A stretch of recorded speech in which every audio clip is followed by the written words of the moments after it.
Welcome back to the channel, HBNR families. So in this video I'm going to show you how to cut this amazing corduroy pants professionally. So if you really like my content, please like this video. Just keep hitting on the like button, and if you are new on this channel, please kindly subscribe to the channel so that whenever I drop new video you'll be notified. Let's get started and let's see how we'll be cutting this joggers pants, and in the next video I'm going to show you how to sew it all. Thanks for watching.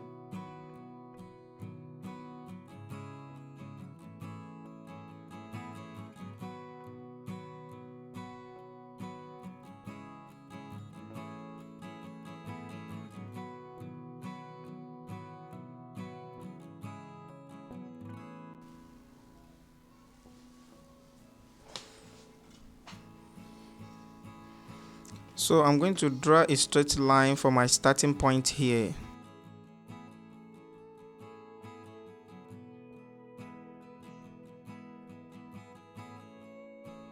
After that, I'm going to apply my length measurement and I'm going to deduct 2 inches from it for my waistband.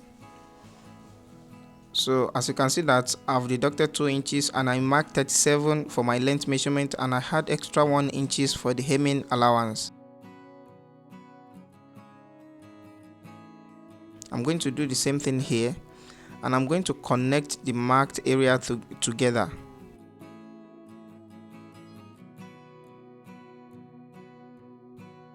So I'm going to be using my hip measurement for my waist measurement. So my hip is 37. I'm going to divide it by 4. It will give me 9.25, and I'm going to add extra 0.25 for my seaming allowance to it, which will equivalent to 9.5.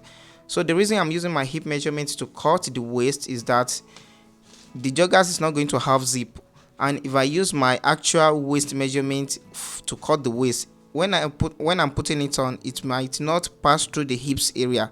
But for using my hips measurement for the waist, it will pass through my hips area freely, and I'm going to add elastic band to the waist area. So now for my crotch, I'm going to divide my hip measurement by 4, which will gives me 9.25. so I'm going to mark 9.25 for my crotch measurement. So after that, I'm going to apply my hip measurement as well. My hip measurement as well is 37 divided by 4, which is 9.25, and I'm going to connect it to the waistline like this. And after that, I'm going to add extra 2.5 inches to it.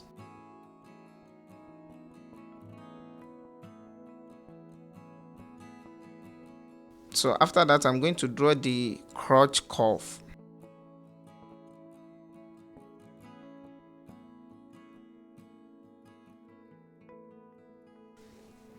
So now I'm going to apply my ankle measurement. So I'm marking 6 inches for my ankle area.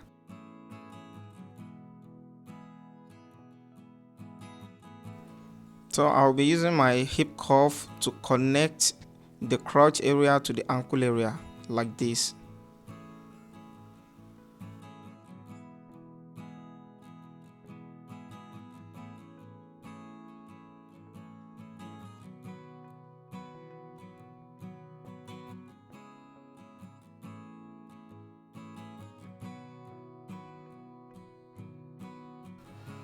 I'm going to measure 1 inches downward like this, and from that 1 inches I'm going to measure 6 inches for my pocket opening. So I'm going to notch the marked area, and after that I'm going to cut out my front part.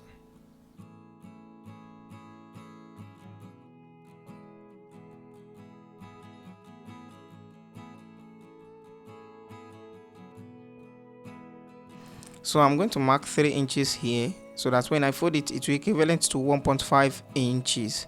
So this is what I'm going to be using as my side placket that I'm going to attach my fasten button to.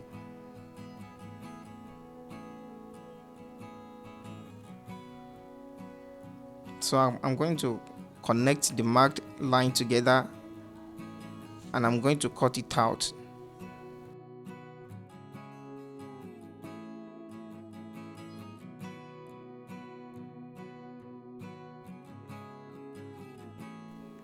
So you really need to watch the sewing section so that you understand this path. So if I fold it like this, it's equivalent to 1.5 inch, and this way I'm going to attach my button to. After laying the remaining fabric, I'm going to place the front part on it like this. So I'm going to make sure there is no any rumple or underlay in any area.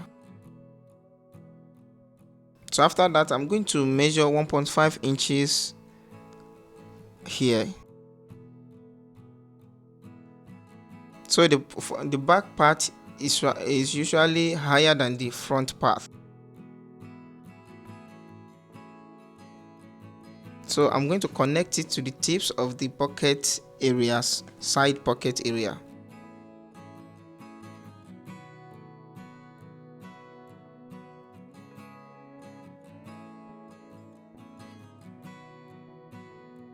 So after that, I'm going to measure 2 inches from top to the ankle area.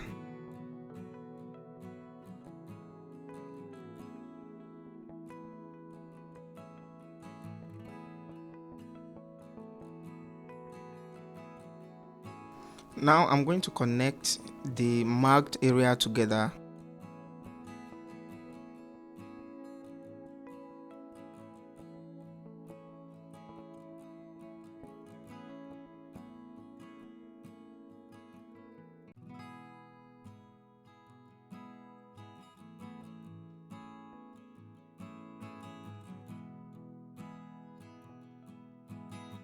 So in this area, there's where the button flyer is going to locate for the back side of the pant. So I'm going to mark 10 inches here,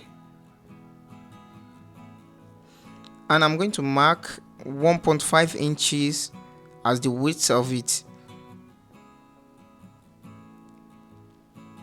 So I'm going to connect it together like this. So you need to watch the sewing section so for you to understand everything I'm marking and cutting.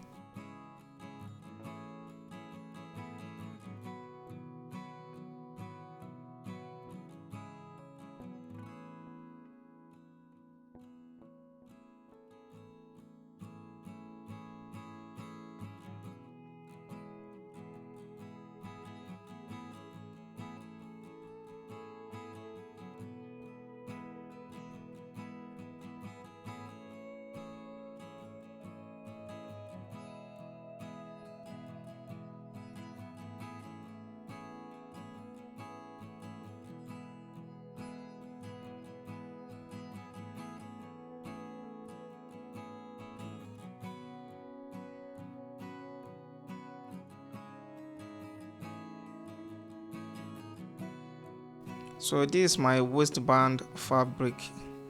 So the height is 5 inches, so that when I fold it like this, it will equivalent to 2.5 inches, and you know 2 inches is our waistband. So after the sewing, everything will equivalent to 2 inches.